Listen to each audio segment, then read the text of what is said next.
Welcome to all. स्वागत आपका Dharmaram physics YouTube channel पे। और मैं आ चुका हूं आरबीएसई अर्धवार्षिक एग्जाम को ध्यान में रखते हुए एक महत्वपूर्ण टाइप लेके।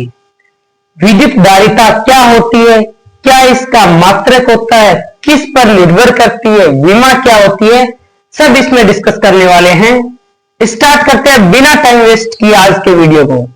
सबसे पहले पॉइंट आता है कि विद्युत धारिता होती क्या है।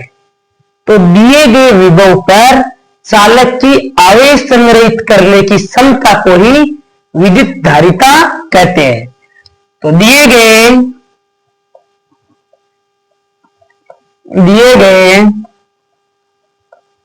विभव पर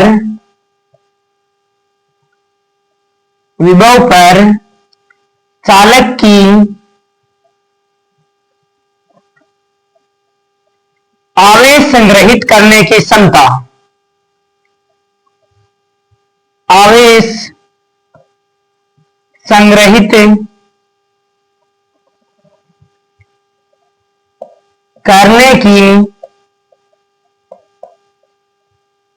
क्षमता को विद्युत धारिता कहते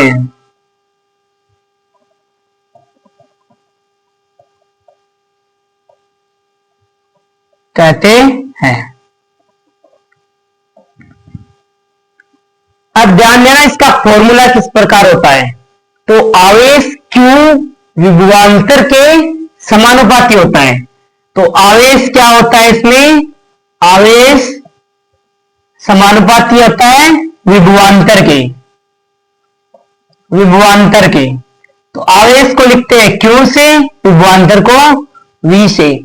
जब समानुपाती का साइन हटाओगे तो कांस्टेंट लगाओगे C, और यही C है, इसे ही कहते हैं चालक की धारिता। C क्या है?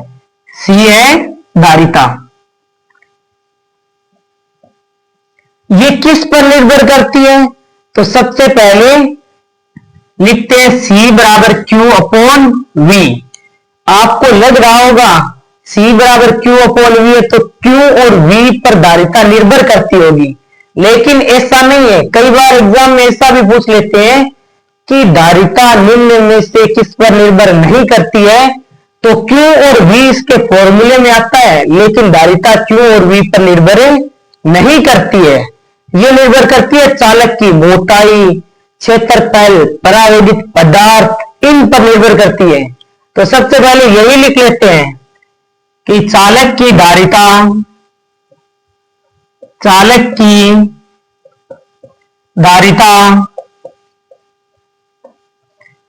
Q व V पर, Q व V क्या है? आवेश और विभवांतर पर निर्भर नहीं करती है।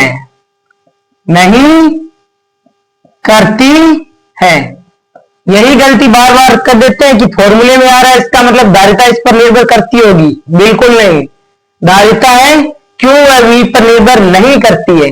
तो किस पर निर्भर करती है वो भी लिखते हैं नीचे। तो लिखो चालक की धारिता चालक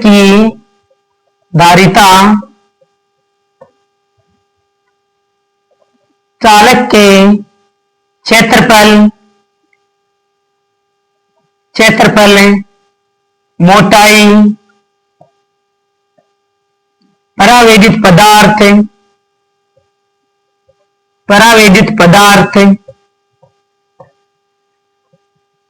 पर निर्भर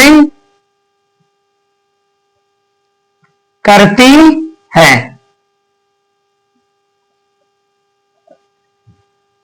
अब इसका मात्रक क्या होता है यह भी हमें जानकारी होनी चाहिए।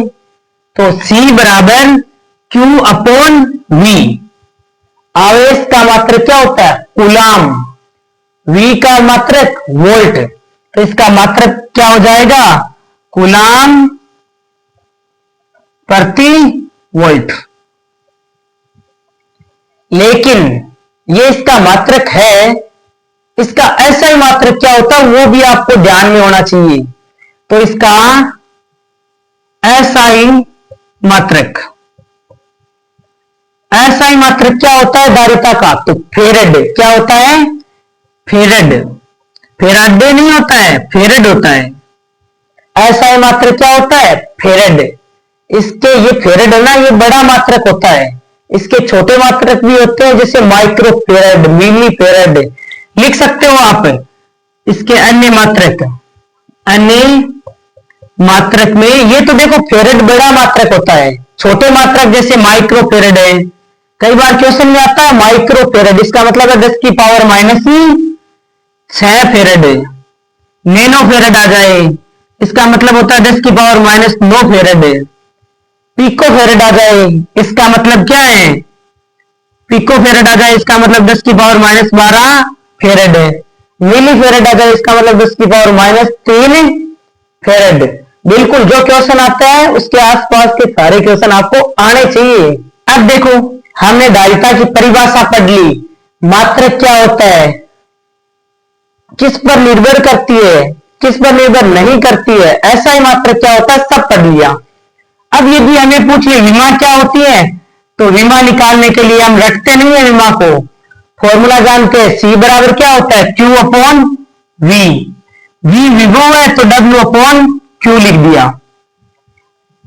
आवेश की विमा A1 T1, कार्य की विमा M1 I2 T-2, आवेश की A1 T1। अब देखो A1 T1 सबसे नीचे ऊपर जाएगा तो क्या हो जाएगा, A2 T2 अपॉन में M1 I2 T-2। सोल्व कर दो इसको, M-1 L-2 T2 और 2 हो जाएगा 4 और A2। ये हो जाएगी धारिता की विमा। बड़े आसान तरीके से हमने विमा भी निकाल ली। यदि आपको Q और V के मध्य वक्र पूछ ले तो Q और V के मध्य वक्र क्या हो जाएगा, ये Q और V वक्र हो जाएगा सीधी लाइन इस प्रकार। इसकी ढाल देखो क्या आ रही है, ढाल निकाल कर देखिए। ढाल निकालने के लिए Q अपॉन Q में V का भाग लगा दिया, ये इसकी ढाल आ गई।